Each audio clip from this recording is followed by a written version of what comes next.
जय Hind friend, India pride में आप सभी का स्वागत है। यहाँ पे देखिए हम लोग भारतीय हिंदू युग संबंधी पहले क्लास में जो है भारतीय हिंदू जी के काल में क्या विशेषताएं थी, उनसे पूर्व कैसा इतिहास रहा है, उनके संबंध में बात किया था। और एक क्लास आपका ये होगा जिसमें इन्होंने, क्योंकि जो विशेषताएं हैं जैसे राष्ट्रीयता का भाव है या अन्य जो भी सामाजिक समस्याओं पे लेके लिखा गया है इस कालखंड में, तो विशेषता के तौर पे अलग अलग चीजों पे हमने बात की थी। उसी क्रम में रीति निरूपण की बात थी कि जो रीति निरूपण है, जो परंपरागत रीति निरूपण पद्धति, उसके प्रति भारतीय हिंदू पूर्व काल के जो कवि हैं उनकी स्थिति कह रहे हैं कि धीरे धीरे वो क्षीण होती हुई अभिरुचि का परिणाम ये हुआ कि भारतीय हिंदू युग में केवल लक्षीराम ब्रह्मभट्ट, कविराजा मुरारी दीन और बाल गोविंद मिश्र ने ही इस दिशा में यत्किंचित योगदान दिया। तो गिन कर इन्होंने नाम बताया है, केवल लक्षीराम ब्रह्मभट्ट, कविराज मुरारी दान, बाल गोविंद मिश्र। लक्षीराम ने मुख्यतः अयोध्या नरेश मानसिंह द्विजदेव के आश्रय में काव्य रचना की, किंतु कुछ अन्य राजाओं और तालुकदारों को प्रसन्न करने के लिए भी उन्होंने उनके नाम पर ग्रंथ रचना की। उनकी काव्य शास्त्रीय कृतियों में कहते हैं कि महेश्वर विलास में मुख्य रूप से नायिका भेद और संक्षेप में नवरस का विवेचन है। इनके अलावा रामचंद्र भूषण अलंकार शास्त्र का महत्वपूर्ण ग्रंथ है तथा रावणेश्वर कल्पतरु 1890 लगभग सर्व काव्यांग निरूपणी कृति है। इनकी रचना गिद्धौर नरेश रावणेश्वर प्रसाद सिंह को प्रसन्न करने के लिए की गई थी। इसमें काव्य प्रयोजन, काव्य वेद, सप्तशती, रस, अलंकार और काव्य दोष का सुसंबद्ध विवेचन मिलता है, जिसमें अध्ययन की गंभीरता और प्रतिपादन की स्वच्छता तो है, किंतु उद्भावक आचार्य की गरिमा नहीं। कविराज मुरारी दान का जसवंत जसोभूषण 1893 महत्वपूर्ण बृहद काव्य शास्त्रीय ग्रंथ है। इनकी रचना देखें तो मारवाड़ नरेश जसवंत सिंह के आश्रय में रहकर की गई थी। यह मूलतः अलंकार ग्रंथ है, किंतु काव्य स्वरूप सप्तशती, गुण और रीति का संक्षिप्त विवेचन भी इसमें मिलता है। इसकी विशेषता यह है कि पद्य में लक्षण निरूपण करने के साथ ही ग्रंथकार ने प्रत्येक लक्षण की गद्य में व्याख्या भी की है। इसमें अलंकारों के नामों के आधार पर उनके लक्षण निर्धारण की नवीन पद्धति अपनाई गई है। उपमा को अलंकार मानकर, देखिए उपमा को अलंकार मानकर सर्वप्रथम उसका विवेचन किया गया है और अतुल्य योगिता, अप्रत्यमिक, अनवसर आदि कुछ नए अलंकारों की भी कल्पना की गई है। किंतु कुल मिलाकर इस ग्रंथ में देखें तो अलंकार शास्त्र की परंपरा का सुनियोजन ही मिलता है, अस्थायी महत्व की कोई मौलिक उद्भावना नहीं है।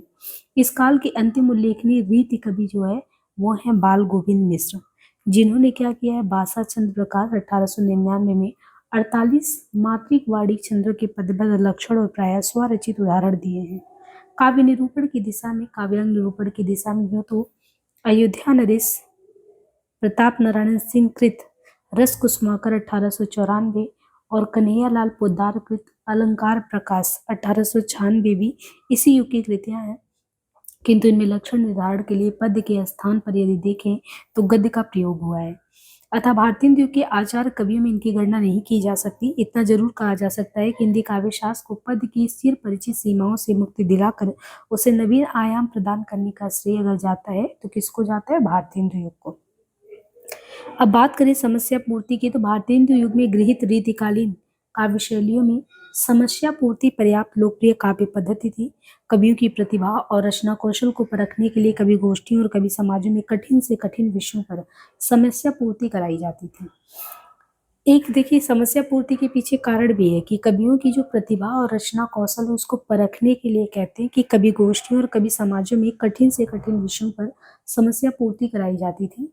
और इस क्रम में देखें तो भारतीय हिंदू द्वारा जो है, भारतीय हिंदू द्वारा काशी में स्थापित कविता वर्धनी सभा, कानपुर का रसिक समाज, बाबा सुमेर सिंह द्वारा निजामाबाद जिला आजमगढ़ में स्थापित कवि समाज आदि ऐसे ही मंच थे जहां नियमित रूप से कवि गोष्ठियां होती थी और समस्या पूरण को प्रतियोगिता के रूप में प्रोत्साहन दिया जाता था। प्रतिष्ठित कवि इनमें भाग लेने में संकोच नहीं करते थे और नए कवियों का इसमें यथेष्ट उत्साहवर्धन होता था। मतलब एक तरीके से आप देखिए कि बहुत अच्छा अवसर होता था एक नई कवि जो होते थे उनको उभर के आने के लिए। कानपुर के रसिक समाज में कहते हैं कि पपीहा जब पीछे पीयू कहाँ को प्रताप नारायण मिश्र द्वारा की गई पूर्ति कितनी हृदय स्पर्शी बन पड़ी। और तो ये कविता वर्धनी सभा, कानपुर का रसिक समाज, बाबा सुमेर सिंह द्वारा निजामाबाद जिला आजमगढ़ में, इनके अलावा कानपुर के रसिक समाज में ये चीजें हैं। और प्रताप नारायण मिश्र द्वारा की गई जो समस्या पूर्ति यहाँ पे ये है, बन बैठी है मान की मूरत सी, मुख खोलत बोले ना ही ना, तुम हो मनोहारी के जारी परे सखियन को कौन चलाई तहाँ।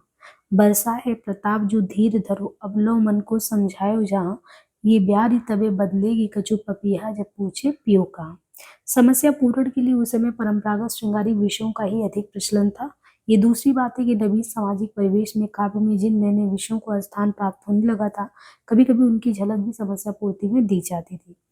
श्रृंगार रस की ललित समस्या पूर्ति के लिए प्रेमघन लक्ष्मीराम, विजयानंद त्रिपाठी, गोविंद गिल्लाबाई, रामकृष्ण वर्मा बलबीर, बेनी द्विज, ब्रजचंद वल्लभी आदि कवियों को पर्याप्त लोकप्रियता प्राप्त हुई थी। चर्चा चलिबों को चलाइए ना कि प्रेमघन द्वारा की गई ये पूर्ति अपनी अनुप्रासिक छटा के कारण उन दिनों बहुचर्चित थे। तो यहाँ पे यह है श्रृंगार रस की ललित समस्या पूर्ति में प्रेमघन लक्ष्मीराम, विजयानंद त्रिपाठी, गोविंद गिल्लाबाई, रामकृष्ण वर्मा बलबीर, बेनी द्विज, ब्रजचंद वल्लभी। चर्चा चलिबों को चलाइए ना कि प्रेमघन द्वारा कहते हैं की गई यह पूर्ति अपनी अनुप्रासिक छटा के कारण उन दिनों बहुचर्चित थी। अब यहाँ पे जैसे ये बगियन बसंत बसेर कियो बसियो तेई त्याग तपाइए ना दिन काम को तोहल के जो बने दिन बीच वियोग बुलाइए ना घन प्रेम बढ़ाए कि प्रेम अहो वृथावारी वृथा वर्षाइए ना चित चैत की चांदनी चाह बड़ी चर्चा चलिबो को चलाइए ना। समस्या पूरण का वैशिष्ट कवियों की सूझबूझ, उक्ति वैचित्र और आशु कवित्व में होता है और इस तरह तत्कालीन कवि समाज में देखें तो समस्या पूर्ति के लिए वाहवाही प्राप्त करना गौरव की बात समझा जाता था। मतलब वो ऐसी स्थिति थी कि समस्या पूरण का वैशिष्ट कवियों की सूझबूझ, उक्ति वैचित्र और आशु कवित्व में कहते तत्कालीन कवि समाज में देखें तो समस्या पूर्ति के लिए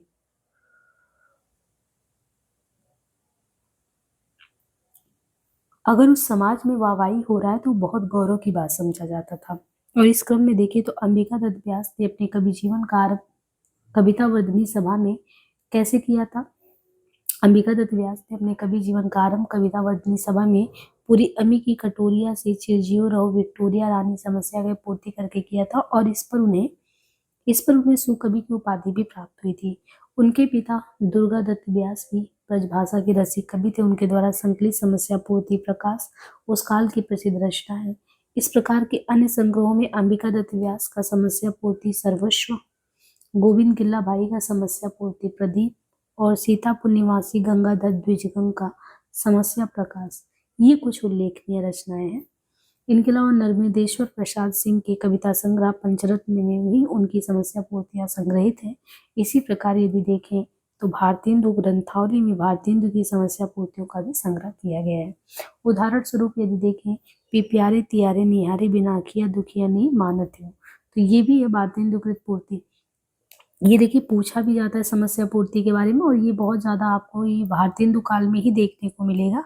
और इनके द्वारा कहते हैं जैसे भारतेंदु की समस्या पूर्ति है, यह संग में लागे डोल सदा बिन देख न धीरज आनत है छीनो जो वियोग परे हरिचंद तो चाल प्रलय कुछ उठानत है बसनी में थिरे न झपे उजपे बल में न समझाइयो जानत है प्यारे तियारे निहारे बिना अखिया दुखिया नहीं मानत है। इनके अलावा देखिए काव्य अनुवाद की बात करें तो काव्य अनुवाद की बात में मौलिक काव्य रचना के साथ ही भारतेंदु कुछ कुछ कवियों का ध्यान संस्कृत और अंग्रेजी से काव्य अनुवाद की ओर भी गया। इस दिशा में सबसे पहले उल्लेखनीय कृति में देखें तो राजा लक्ष्मण सिंह, इनके द्वारा अनुदित रघुवंश और मेघदूत भावांतरण की सरसता शैली, लालित शुद्ध स्वच्छ ब्रज भाषा और सवैये चंद का मनोहारी प्रयोग इन रचनाओं की विशेषता है। राजा लक्ष्मण सिंह द्वारा अनुदित क्या है, रघुवंश, मेघदूत, है ना ये। और भारतेंदु हरिश्चंद्र जी के द्वारा देखें तो जैसे नारद भक्ति सूत्र और इनके अलावा नारद भक्ति सूत्र के अलावा शांडिल के भक्ति सूत्र, इनको तदीय सर्वस 1874 भक्ति सूत्र वैजयंती, इनके शीर्षकों से अनुदित किया गया किंतु इनमें भाषा लालित के स्थान पर प्रतिपाद्य की त्रिशणीयता पर ज्यादा ध्यान दिया गया है। बाबू तोता राम 1848 से 1902, इनके द्वारा वाल्मीकि रामायण का राम रामायण शीर्षक से भाषांतरण भी काव्य कला की दृष्टि से साधारण प्रयास है। किंतु ठाकुर जगमोहन सिंह द्वारा अनुदित ऋतु संहार 1876 और मेघदूत 1883 इस काल की विशिष्ट कृतियां हैं। इनमें आपको शब्दानुवाद के स्थान पर भाव सौंदर्य के संरक्षण पर बल देखने को मिलता है और कहीं कहीं तो भाव संक्षेपण भाव विस्तार की पद्धति भी अपनाई गई है। तत्सम पदावली, भाषा लालित और कवित सवैयों की रमणीय छटा इन दोनों कृतियों की अन्यतम विशेषताएं हैं। पर यही बात यदि देखें तो लाला सीताराम भोप 1858 से 1937 इनके द्वारा अनुदित मेघदूत कुमार संभव, रघुवंश और ऋतु संहार वे विषय में नहीं कहे जा सकते। इन अनुवादों में दोहा, चौपाई, घनाक्षरी प्रभृति विभिन्न छंदों का प्रयोग हुआ है, किंतु इनकी भाषा में काव्योचित सरसता और स्वच्छता के स्थान पर सामान्य स्तर ही दिखता है। अंग्रेजी की ललित काव्य कृतियों के रूपांतरण की ओर ध्यान आकृष्ट करने का श्रेय यदि कहें तो ये श्रीधर पाठक को है। गोल्ड स्मिथ विथ हर्मिट और डेजर्टेड विलेज को उन्होंने एकांतवासी योगी 1886, उजड़ ग्राम देखे तो 1889 इनके रूप में अनुवाद किया है। इनकी रचना क्रमशः खड़ी बोली और ब्रजभाषा में हुई है तथा मूल कृतियों के भाव सोरस को भाषांतरण में हानि नहीं पहुंचने दी गई है। श्रीधर पाठक की कवि प्रतिभा और अभिव्यंजन सौष्ठव को इन कृतियों में अनेक सह लक्षित किया जा सकता है। अतः यह स्पष्ट है कि काव्यानुवाद को व्यापक रूप में प्रोत्साहन देने, इस संदर्भ में ब्रजभाषा तथा खड़ी बोली दोनों का ही ललित रूप में प्रयोग करने और अंग्रेजी की काव्य कृतियों के भाषांतरण का समारंभ करने का श्रेय यदि कहें तो पूरी तरह किसको है? भारतेंदु युग को। तो यहाँ पे हमें काव्यानुवाद में जितनी भी चीजें हैं एक बार ध्यान से देखना है। काव्यानुवाद में भी कहा है कि जो मौलिक काव्य रचना है उसके साथ साथ भारतेंदु युग की खास विशेषता ये है कि काव्यों का अनुवाद किया गया है। अब वो जो काव्य अनुवाद है वो संस्कृत और अंग्रेजी दोनों से हुआ है, जिनमें इन्होंने कवियों के नाम और जो अनुवाद की गई रचना है उनका प्रकाशन वर्ष ये बताया है। उस क्रम में देखिए जैसे राजा लक्ष्मण सिंह है, राजा लक्ष्मण सिंह के इनके द्वारा अनुवाद किया रघुवंश का, मेघदूत है ना। इनके अलावा जैसे एक एक करके बताया कि जैसे यहाँ पे भारतेंदु हरिश्चंद्र ने नारद भक्ति सूत्र और शांडिल के भक्ति सूत्र को देखे तो नारद भक्ति सूत्र और शांडिल के भक्ति सूत्र को इन्होंने तदीय सर्वस 1874 और भक्ति सूत्र वैजयंती शीर्षक इनसे अनुवाद किया, किंतु इनमें कहते हैं कि वो भाषा लालित के स्थान पर प्रतिपाद्य की प्रेषणीयता पर ज्यादा जोर देते हैं। अब ऐसे ही बाबू तोताराम है, इनके द्वारा वाल्मीकि रामायण का राम रामायण शीर्षक से भाषांतरण किया गया है, किंतु ठाकुर जगमोहन सिंह द्वारा अनुवाद किया गया ऋतु संहार 1876 और मेघदूत 1883 ये विशिष्ट कृतियां हैं। इनमें शब्द अनुवाद के स्थान पर भाव सौंदर्य के संरक्षण पर बल दिया गया है। इसी क्रम में देखें तो जैसे लाला सीताराम भूप हैं, इनके द्वारा अनुवाद मेघदूत, कुमार संभव, रघुवंश, ऋतु संहार है ना। तो इनके अलावा यदि देखें तो अंग्रेजी की ललित काव्य कृतियों के रूपांतरण की ओर ध्यान आकृष्ट करने का श्रेय श्रीधर पाठक को है। गोल्ड स्मिथ के हर्मिट, डेजर्टेड विलेज को उन्होंने एकांतवासी योगी तथा उजड़ ग्राम 1889 के रूप में अनुवाद किया है। इनकी रचना क्रमशः खड़ी बोली और ब्रज भाषा में हुई है। श्रीधर पाठक की कवि प्रतिभा और अभिव्यंजन सौष्ठव को इन कृतियों में कहते हैं अनेक सा लक्षित होता है। तो कुल मिला के आप ये देख रहे हैं कि यहाँ पे ब्रजभाषा तथा खड़ी बोली दोनों का ही ललित रूप में प्रयोग करने और अंग्रेजी का काव्य कृतियों का भाषांतरण करने में उनका पूरा श्रेय कहें तो भारतेंदु युग को जाता है। भारतेंदु युग में कला पक्ष की बात करें तो कला पक्ष में कह रहे हैं कि भारतेंदु युग के विषय में सामान्य धारणा यही कि इस काल के कवियों ने काव्य शिल्प की तुलना में काव्य के वर्ण पर ज्यादा जोर दिया है, जबकि सत्य ये है कि उनके काव्य शिल्प पर बदलते हुए परिवेश का भी अनिवार्य रूप से प्रभाव पड़ा है। फलस्वरूप इस युग की रचनाओं में यदि कहें तो इस युग की रचनाओं में काव्य रूप, भाषिक चेतना, अलंकार प्रवृत्ति, छंद विधान की दृष्टि से भी प्रयोग धर्मिता को स्पष्टता देखा जा सकता है। काव्य रूप की दृष्टि से देखें तो काव्य रूप की दृष्टि से भारतेंदु युगीन कवियों ने प्रधानता मुक्तक काव्य की रचना की है। काव्य रूप में प्रधानता मुक्तक काव्य की रचना की है, जिनमें हरिनाथ पाठक की श्री ललित रामायण, प्रेमगन का है जीर्ण जनपद और मयंक महिमा, अंबिका दत्त व्यास की प्रबंधात्मक कृति कंसवध अपूर्ण है, भारतेंदु जी की रानी छद्म लीला, देवी छद्म लीला और तन्मय लीला। तो यहाँ पे हम देख पा रहे हैं कि काव्य रूप की दृष्टि देखें तो मुक्तक काव्य कह रहे हैं। देखिए मुक्तक काव्य की रचना अच्छी खासी हुई, जिसमें हरिनाथ पाठक का श्री ललित रामायण, प्रेमगन का जीर्ण जनपद, मयंक महिमा, अंबिका दत्त का प्रबंधात्मक कृति कंसवध जो कि अपूर्ण है, भारतेंदु की रानी छद्म लीला, देवी छद्म लीला, तन्मय लीला, ये सब प्रबंध गीत का उदाहरण है। इनके अलावा विजयनी, विजय विजयंती और हिंदी भाषा इनकी रचना उन्होंने निबंध काव्यों के रूप में की है। भारतेंदु युग के उत्तरार्ध में बाल मुकुंद गुप्त और राधा कृष्णदास ने भी इस पद्धति का यथकंचित अनुसरण किया है। हरिऔध कृत कृष्ण शतक और अंबिका दत्त व्यास कृत सुकवि सतसई और शतक सतसई परंपरा के अच्छे उदाहरण देखने को मिलते हैं। तो विजयनी, विजय विजयंती हिंदी भाषा, इनके अलावा भारतेंदु युग के उत्तरार्ध में बाल मुकुंद गुप्त और राधा कृष्णदास ने भी इस पद्धति का यथकंचित अनुसरण किया है। हरिऔध कृत कृष्ण शतक अंबिका दत्त व्यास कृत सुकवि सस्सई शतक सस्सई परंपरा के अच्छे उदाहरण हैं। प्रगीत मुक्तकों की रचना भी यदि देखें तो इस काल में प्रभुत मात्रा में देखने को मिलता है, जिसमें ठुमरी, मलार, दादरा, ईमन आदि राग रागिनियों में भी प्राचीन पद शैली की काव्य रचना देखने को मिलता है।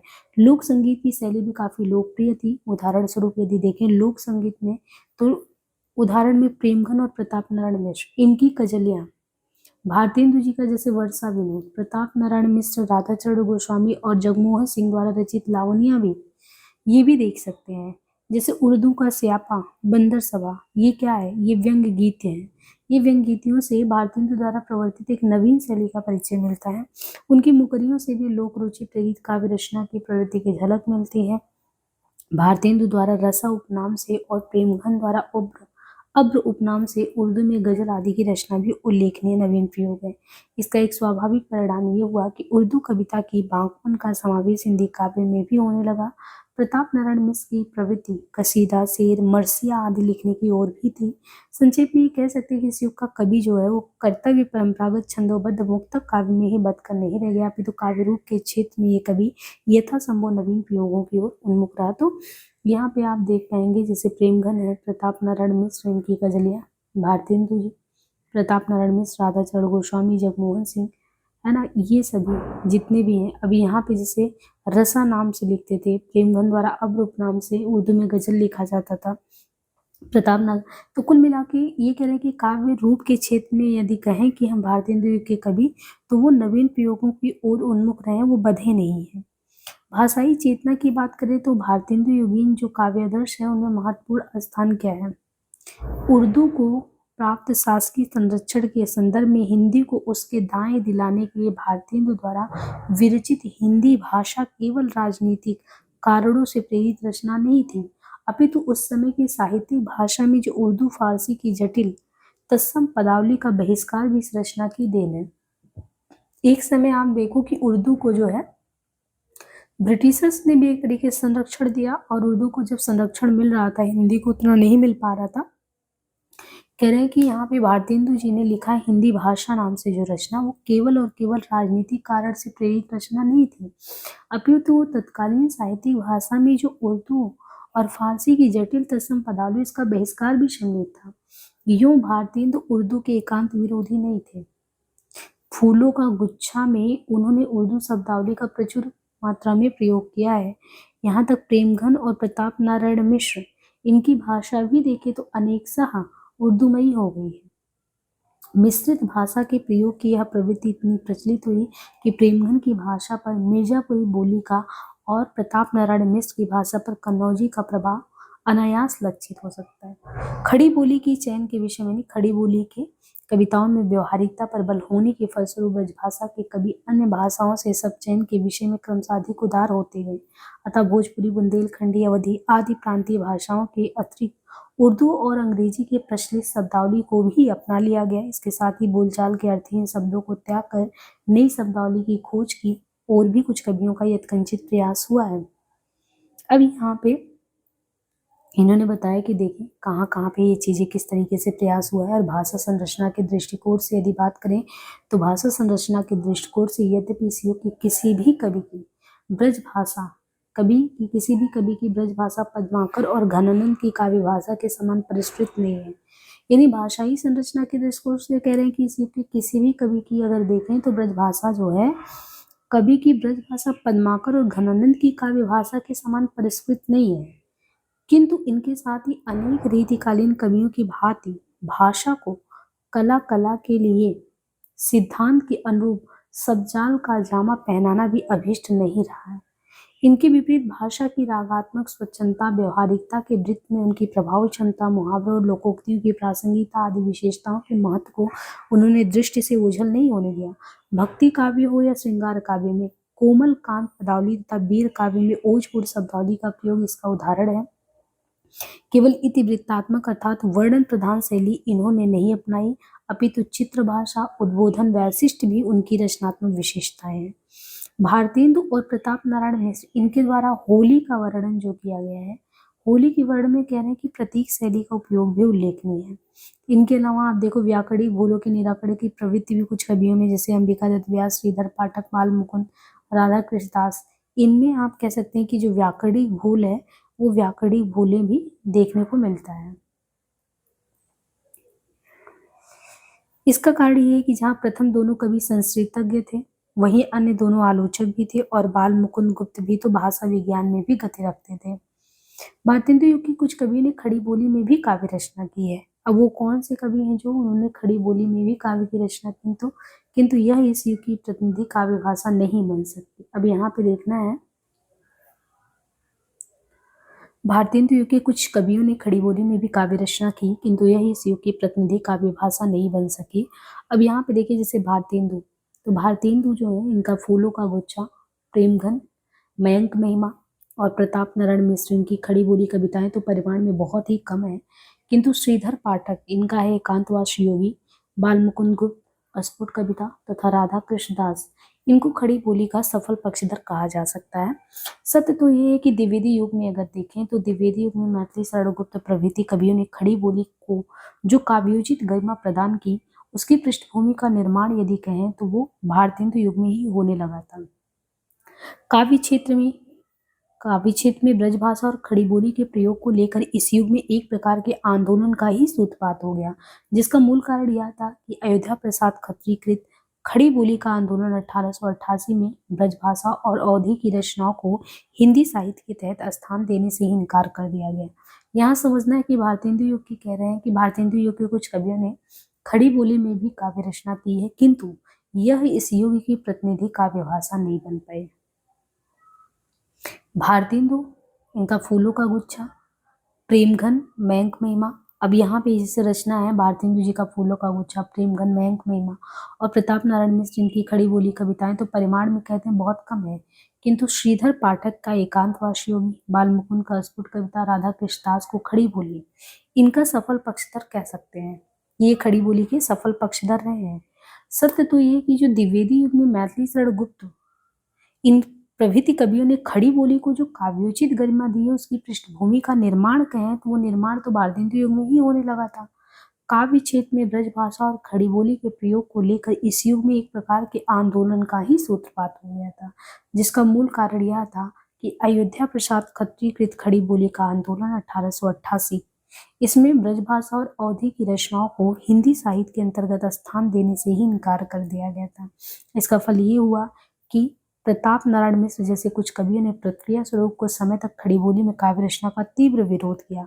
उनकी खड़ी बोली कविताएं बाद की रचनाएं हैं। अयोध्या प्रसाद खत्री ने खड़ी बोली का पद 1889 शीर्षक एक अन्य रचना में विभिन्न शैलियों में रचित उस समय की खड़ी बोली कविताओं का भी संकलन किया था, जिससे इस दिशा में कवियों की बढ़ती हुई अभिरुचि का प्रमाण मिलता है। कारण स्पष्ट है, खड़ी बोली गद्य के समानांतर खड़ी बोली कविता के विकास की संभावनाओं की खोज उनमें से बहुत को अभीष्ट थी।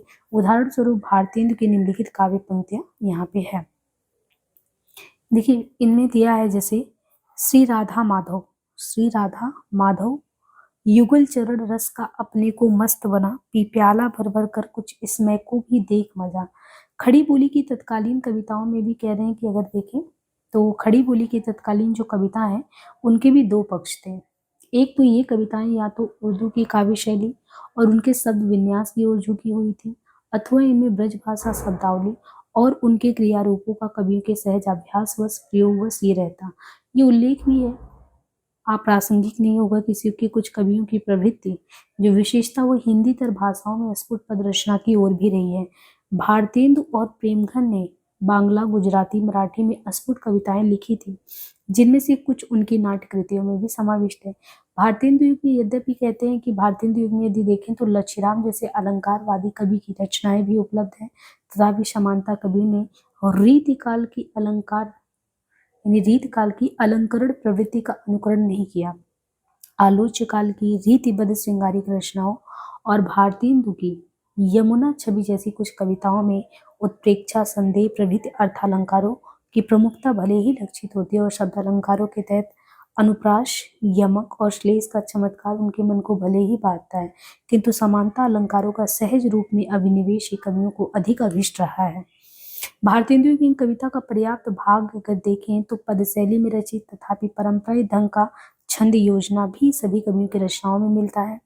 दोहा है, चौपाई है, सोठा, कुंडलिया, रोला, हरिगीत का, ये कुछ आदि मात्रिक छंद और कवित सवैया, मंदा क्रांता, शिखरड़ी, वंशस्थ, वसंतिल का आदि वार्षिक छंद कवि समुदाय में विशेष प्रचलित रहे। भारतेंदु और राधा कृष्ण दास इनके द्वारा बिहारी और रहीम के कुछ दोहों का कुंडलियों में भाव विस्तार किया जाना और अंबिका दत्त व्यास द्वारा बिहारी विहार में इस शैली को अपनाना भी उल्लेखनीय है। भारतेंदु ने जो है उर्दू छंद में काव्य रचना के साथ ही प्रात समीरन कविता में बांग्ला के प्यार छंद का प्रयोग भी किया है। अंबिका दत्त व्यास ने भी बांग्ला के दीर्घ ललित छंद में काव्य रचना की। कंसवद में आतुकांत काव्य रचना की पद्धति अपनाकर भी उन्होंने नया प्रयोग किया। इसमें संदेह नहीं कि रीतकाल की तुलना में इस युग के जो कवि हैं वो विविधतापूर्ण छंद विधान के प्रति ज्यादा जागरूक दिखते हैं।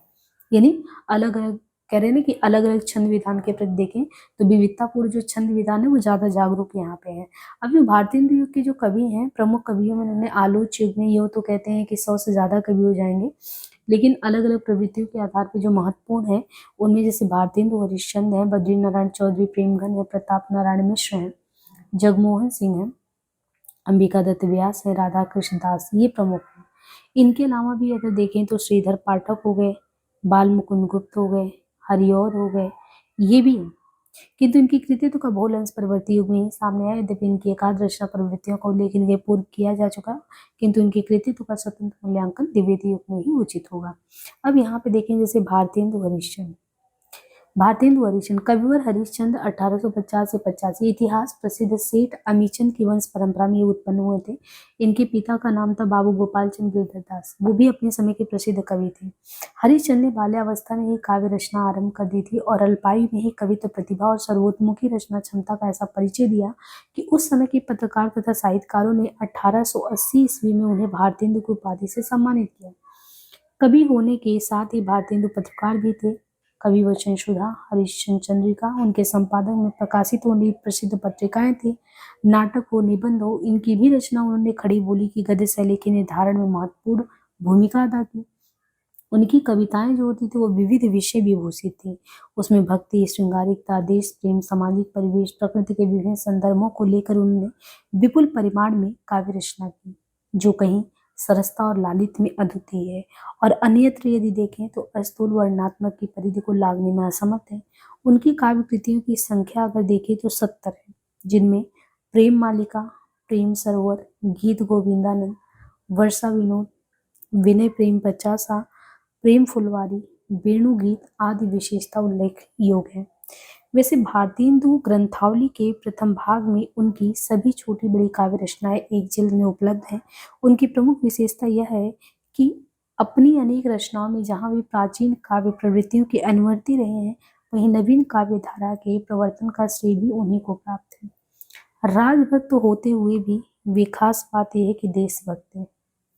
दास्य भाव की भक्ति के साथ ही उन्होंने माधुर भाव की भक्ति भी की। नायक नायिका के सौंदर्य वर्णन में ही न रमकर उन्होंने उनके लिए नवीन कर्तव्य क्षेत्रों का भी निर्देश किया और इतिवृत्तात्मक काव्य शैली के साथ ही उनमें हास्य व्यंग का पैनापन भी विद्यमान है।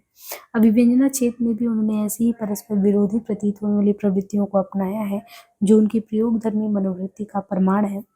हिंदी भाषा में प्रबल हिंदीवादी के रूप में सामने आने पर भी उन्होंने उर्दू शैली में कविताएं लिखी और काव्य रचना के लिए ब्रज भाषा को ही उपयुक्त मानने पर भी वे खड़ी बोली में दशरथ विलाप तथा फूलों का गुच्छा ये कविताएं लिखते दिखाई देते हैं। काव्य रूपों की विविधता उनकी अनन्य विशेषता है। छंदोबद्ध कविताओं के साथ ही उन्होंने गेय पद शैली में भी विदग्धता का परिचय दिया है। संक्षेप में कहें तो ये कह सकते हैं कि कविता के क्षेत्र में वे नवयुग के अग्रदूत थे। अपनी ओजस्विता, सरलता, भाव मर्मज्ञता, प्रविशोरता से उनका काव्य इतना प्राणवान है कि उस युग का शायद ही कोई कवि उनसे अप्रभावित रहा हो। उनकी काव्य शैली की निदर्शनार्थ एक पद यहाँ पे उद्धृत है। रहे क्यों एक म्यान असिधोए, जिन नैनन में हरि रस छायो, ते ही कयो भायो कोय, जा तन मन में रमी रहो मोहन, तहाँ ज्ञान को आव्यो, चाहे जितनी बात प्रबोधो, हाँ को जो पति आव्यो, अमृत खाई अब देखी नारुन को मूर्ख जो भूले, हरिचंद ब्रजतो कदली वन काटो तो फिर भूले। यहाँ पे देखिए जो प्रमुख कवि के रूप इन्होंने भारतेंदु जी को लिया है, तो भारतेंदु जी के बारे में सारी चीज़ें जो महत्वपूर्ण है कि भारतेंदु जी का जन्म 50 से 85, 50 जन्म 85 निधन, और इतिहास प्रसिद्ध सेठ हमीचंद की वंश परंपरा में होते हैं। पिता इनके बाबू गोपाल चंद गिरधरदास होते हैं और इनको भारतेंदु की उपाधि से सम्मानित साहित्यकारों ने 1880 में किया था। और ये कवि वचन सुधा हरिश्चंद्र मैगजीन इनके संपादन में निकला। इन्होंने विभिन्न विषयों पे लिखा, 70 से अधिक रचनाएं। प्रेम में लिखा सरोवर, गीत गोविंदानंद, वर्षा, विनोद विनय, प्रेम पचासा, प्रेम फुलवारी, बेड़ू गीत, ये इनकी रचनाएं हैं। और सबसे बड़ी बात है कि राजभक्त होते हुए भी वे देशभक्त थे। दास भाव की भक्ति के साथ उन्होंने माधुर भाव की भक्ति भी की थी। और इसी क्रम में हिंदी भाषा में प्रबल हिंदीवादी के रूप में वो सामने आने पर भी उन्होंने उर्दू शैली में कविताएं लिखी है। और ब्रजभाषा को उपयुक्त मानने पर भी वो खड़ी बोली में दशरथ विलाप तथा फूलों का गुच्छा कविताएं भी लिखते हैं। तो संक्षेप में आप देख पा रहे हैं कि नवयुग के करें कविता के क्षेत्र में भी नवयुग के वो अग्रदूत ही थे। इसके बाद दूसरे नंबर पे इनके बाद जो है बद्रीनारायण चौधरी प्रेमघन के बारे में बताया गया है। देखिए बद्रीनारायण चौधरी प्रेमघन जो है भारतेंदु मंडल के कवियों में अगर प्रेमघन का समय देखें तो 1855 यानी 50 में वो हैं, 5 साल बाद बद्रीनारायण चौधरी प्रेमघन है। और इनका जन्म उत्तर प्रदेश के जिला मिर्जापुर के एक संपन्न ब्राह्मण कुल में हुआ था। भारतेंदु की तरह इन्होंने भी पद्य और गद्य दोनों में विपुल साहित्य रचना की। साप्ताहिक, नागरी नीरद और मासिक आनंद कादम्बनी इनके संपादन द्वारा उन्होंने तत्कालीन पत्रकारिता जो है उनको भी नई दिशा दी। तो 3 है, साप्ताहिक इसमें नागरी नीरद है, मासिक में आनंद कादम्बनी है। इनके अलावा अगर देखिए तो ये भी बताया गया कि अब्र नाम से उन्होंने उर्दू में कुछ कविताएं लिखी। जीर्ण जनपद और आनंद अरुणोदय, हार्दिक, हर्षादर्श, मयंक, महिमा, अलौकिक, लीला, वर्षा, बिंदु, ये कुछ उनकी प्रसिद्ध काव्य कृतियां भी हैं जो अन्य रचनाओं के साथ प्रेमघन सर्वस्व के प्रथम भाग में संकलित है। भारतेंदु की काव्य में प्राप्त होने वाली सभी प्रवृत्तियां प्रेमघन की रचनाओं में भी समुपलब्ध है। लालित लहरी के वंदना संबंधी दोहों और ब्रजचंद पंच, इनमें उनकी भक्ति भावना ये व्यक्त हुई है। तो उनकी श्रृंगारी कविताएं भी रसिकता संपन्न है। उनका मुख्य क्षेत्र जातीयता, समाज दशा और देश प्रेम की अभिव्यक्ति है। यद्यपि उन्होंने राजभक्ति संबंधी कविताओं की भी रचना की, तथापि राष्ट्रीय भावना की नई लहर से उनका अविच्छिन्न संबंध था।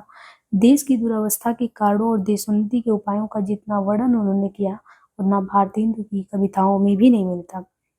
इस संदर्भ में नई से नई घटना को भी वो कविता का विषय बना लेते हैं। पार्लियामेंट के सदस्य दादा भाई नौरोजी को जब विलायत में काला कहा गया तो उन्होंने इस पर ये क्षोभपूर्ण प्रतिक्रिया व्यक्त की। क्या कहा? अचरज हो तुमो सब गोरे बाजत कारे, तासो कारे कारे शब्दों पर है वारे, कारे कृष्ण राम जलधर जल बरसन वारे, कारे लागत ताही सुकारन को प्यारे, याते नीको है तुम कारे जाओ पुकारे, यह आसीत देत तुमको मिले हम सब कारे, सफल हुई मन के सभी संकल्प तुम्हारे। प्रेमघन ने मुख्यतः जो है ब्रज भाषा में काव्य रचना की, किंतु खड़ी बोली के लिए उनके काव्य में विरक्ति नहीं थे। वे कविता में भाव गति के कायल थे, ना तो उन्हें भाषा के शुद्ध प्रयोग की चिंता थी, ना वे यतिभंग से बिचले थे। छंदोबद्ध रचनाओं के अतिरिक्त उन्होंने लोक संगीत, कजली और लावनी शैलियों में भी सरस कविताएं लिखी। इसके बाद में प्रताप नारायण मिश्र, ब्राह्मण पत्रिका के संपादक।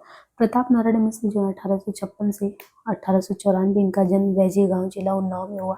पिता के कानपुर चले जाने के कारण उनकी शिक्षा दीक्षा वहीं पे हुई थी। ज्योतिष का पैतृक व्यवसाय ना अपनाकर उन्होंने साहित्य रचना, मतलब प्रताप नारायण जो मिश्र हैं इनके यहाँ पे कहते हैं कि ज्योतिष का पैतृक व्यवसाय था, लेकिन इन्होंने उसको नहीं अपनाया, ये साहित्य रचना की तरफ आए। कविता, निबंध और नाटक उनके मुख्य रचना क्षेत्र है। कानपुर के रंगमंच और वहाँ की साहित्यिक संस्था रसिक समाज से उनका निकट का संबंध था। प्रेम पुष्पावली, मन की लहर, लोकोक्ति शतक, तृप्यंताम और श्रृंगार विलास, ये इनकी प्रसिद्ध रचनाएं हैं। प्रताप लहरी उनकी प्रतिनिधि कविताओं का संकलन है। भारतेंदु की भांति उन्होंने भी विभिन्न विषयों को लेकर काव्य रचना की, किंतु भक्ति और प्रेम की तुलना में समसामयिक देश दशा, राजनीतिक चेतना का वर्णन उन्होंने ज्यादा मनयोग से किया। पढ़ी कमाए कीनों का, हरे न देश कलेश, जैसे कंता घर रहे तैसे रहे विदेश। तो इनके अलावा जो है आपको एक तो ये ध्यान रखना है कि रसिक समाज से प्रताप नारायण जुड़े रहे, कानपुर के रंगमंच वहां से। बाकी प्रेम पुष्पावली, मन की लहर, लोकोक्ति शतक, तृप्यंताम, श्रृंगार विलास, ये रचनाएं हैं। इनके अलावा जो प्रताप लहरी है ये उनकी प्रतिनिधि कविताओं का संकलन हो जाता है। और देश दशा, समसामयिक देश दशा और राजनीतिक चेतना का वर्णन बड़े मनोयोग से किया है यहाँ पे। इनके अलावा हास्य व्यंग्यात्मक कविताओं के क्षेत्र में देखें तो वो अग्रणी रहे। तो यानी एक विशेषता ये है कि हास्य व्यंग्यात्मक कविताओं के क्षेत्र में भी अग्रणी रहे। प्रेमगन की भांति यदि देखें तो जैसे प्रेमगन की भांति उन्होंने भी लावनी शैली में अनेक कविताएं लिखी है।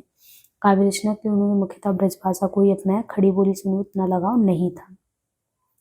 इसके बाद जगमोहन सिंह, ठाकुर जगमोहन सिंह 1857 से 1899 मध्य प्रदेश की विजय राघवगढ़ रियासत के राजकुमार थे। उन्होंने काशी में संस्कृत और अंग्रेजी की शिक्षा प्राप्त की। वहां रहते हुए उनका भारतेंदु हरिश्चंद्र से संपर्क हुआ, किंतु भारतेंदु की रचना शैली की उन पर वैसी छाप नहीं मिलती जैसे प्रेमघन और प्रताप पे देखने को मिलता है। श्रृंगार वर्णन और प्रकृति सौंदर्य की अवतारणा उनकी मुख्य काव्य प्रवृत्ति है, जिन्हें उनकी काव्य कृति में आप देख सकते हैं। प्रेम संपत्ति लता 1885, श्यामा लता 85, श्यामा सरोजनी 86, देवयानी 86। श्यामा स्वप्न शीर्षक उपन्यास में भी उन्होंने प्रसंगवश कुछ कविताओं का समावेश किया है। उनके द्वारा अनुदित ऋतु संहार और मेघदूत भी ब्रज भाषा की सरस कृतियां हैं। जगमोहन सिंह में काव्य रचना की स्वाभाविक प्रतिभा थी और वे भावुक मनोवृत्ति के कवि थे। कल्पना लालित भावुकता, चित्र शैली और सरस मधुर ब्रज भाषा इनकी रचनाओं की अन्यतम विशेषताएं हैं।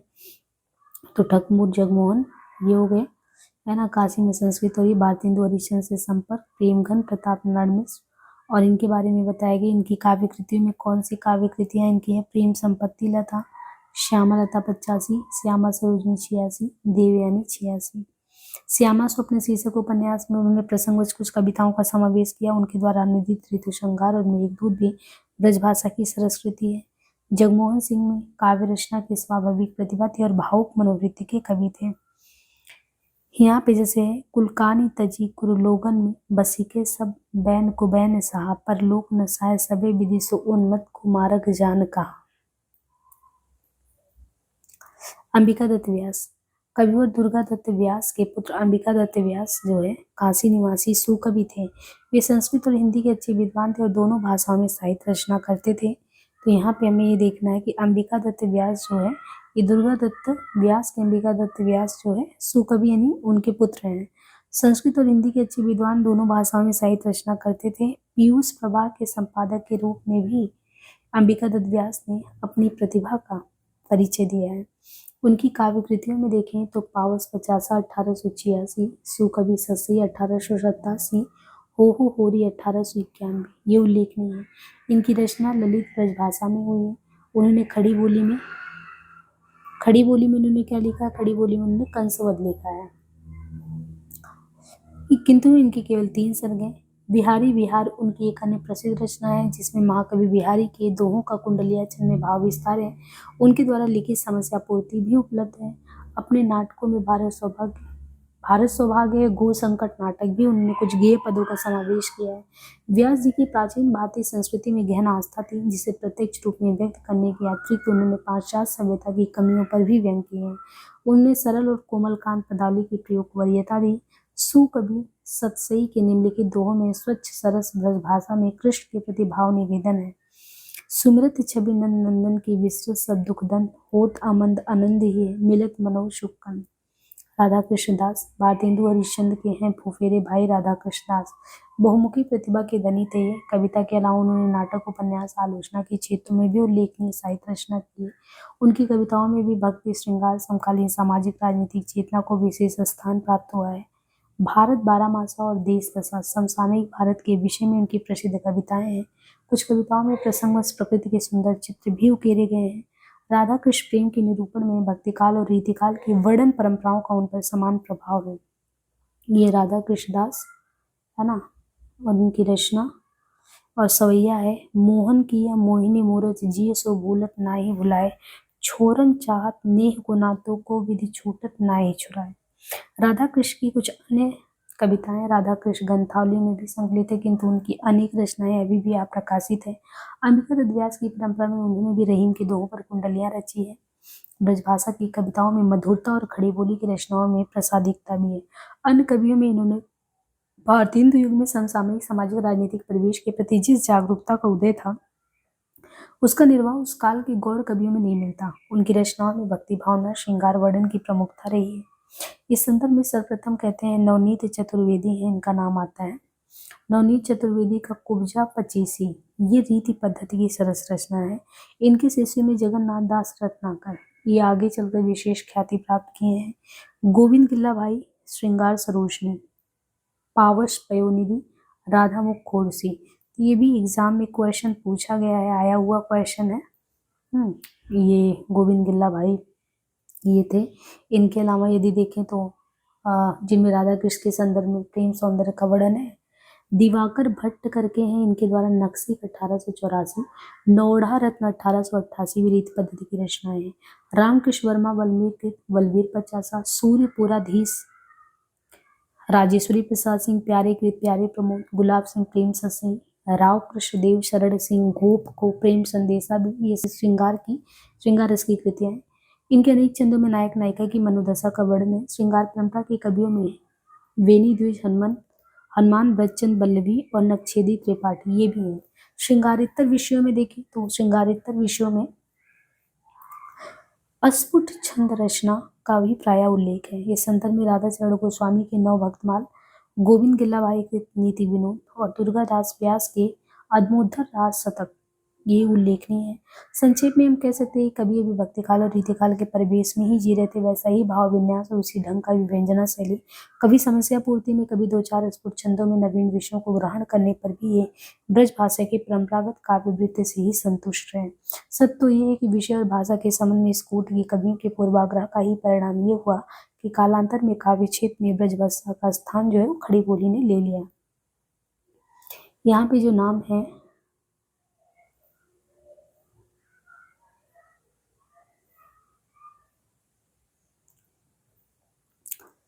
देखिए, भारतीय हिंदू युग की मुख्य उपलब्धि क्या रही है। भारतीय हिंदू युग की मुख्य उपलब्धि यही है कि इसके पूर्व रीतिकाल में जिस व्यक्ति श्रृंगार में काव्य धारा पर बल रहा था, उसके स्थान पर कविगण समाज और राष्ट्र को उद्बोधन देने वाली लोक मंगलकारी दृष्टि की ओर उन्मुख होने लगे थे। यानी रीतिकाल में वही चीज ये कह रहे हैं कि जिस व्यक्ति श्रृंगार में काव्य धारा पर बल था, अभी क्या हुआ, इस कालखंड में आके कविगण समाज और राष्ट्र को उद्बोधन देने वाली लोक मंगलकारी दृष्टि को उन्मुख होने लगे, जिसकी पूर्ण परिणति आगे चलकर हम देखते हैं दिव्य युग में। वैचारिक धरातल पर इस युग का चिंतन भी दो दिशाओं में विभक्त है। कुछ लोग तो सनातन धर्म, रामकृष्ण मिशन आदि के प्रभाववश अतीत के गुणगान से संतुष्ट हैं, और कुछ ने तो आर्य समाज, ब्रह्म समाज से प्रभावित होकर पाश्चात्य वाङ्मय से प्रेरणा ली है। भारतीय हिंदू युग जो है वो पुरातन और नवीन के संधि स्थल पर स्थित है। फलस्वरूप कवियों के विचार दर्शन में या तो आपको एक प्रकार की उलझन अथवा समकालीन परिवेश में उन्हें परस्पर विरोधी दृष्टियां अपनाने के लिए विवश किया है। इसलिए जहां उन्होंने रीतिकालीन प्रभाव परंपरा के तहत प्रवृत्ति मार्ग अथवा श्रृंगार रसात्मक काव्य रचना का अनुमोदन किया, वहीं उनकी प्रक्रिया में भक्तिकालीन आदर्शवाद की ओर उन्मुख भक्ति काव्य और नीति काव्य की रचना भी है। इस प्रकार इस काल में आपको तीन काव्य प्रवृत्तियां देखने को मिलेंगी। प्रवृत्ति मूलक प्रेम काव्य, दास भक्ति, माधुर भक्ति से ओतप्रोत रचनाएं और सुधारवादी जीवन दृष्टि को बिंबित करने वाली कविताएं। इसी प्रकार वे एक ओर तो राजभक्ति को नहीं छोड़ सके, दूसरी ओर जातीय गौरव की अनुभूति एवं समाज विकास की आवश्यकता को समझने के कारण देशभक्ति की ओर भी उन्मुख हुए। परिणाम स्वरूप यह स्थिति कहीं कहीं द्वंद्वात्मक प्रतीत हो सकती है।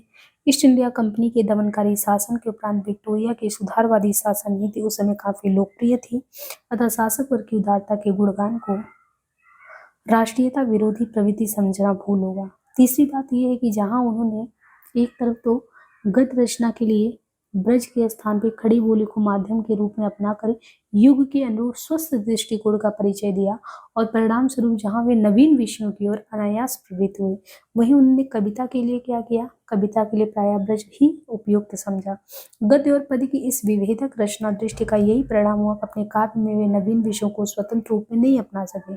इस युग की कविता का बहुत अंश अगर देखें तो वस्तुनिष्ठता, बुद्धिवादिता, वर्णनात्मकता, इतिवृत्तात्मकता से युक्त है, किंतु कुछ कवियों में आप देखेंगे फिर भी सौंदर्यवादी जीवन दृष्टि का उन्मेष देखने को मिलता है।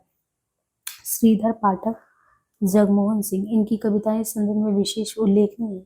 सौंदर्य चित्रण के रीतिकालीन स्वरूप की एकांगिकता का तत्वबोध इस युग के साहित्यकार को भली भांति हो चुका था।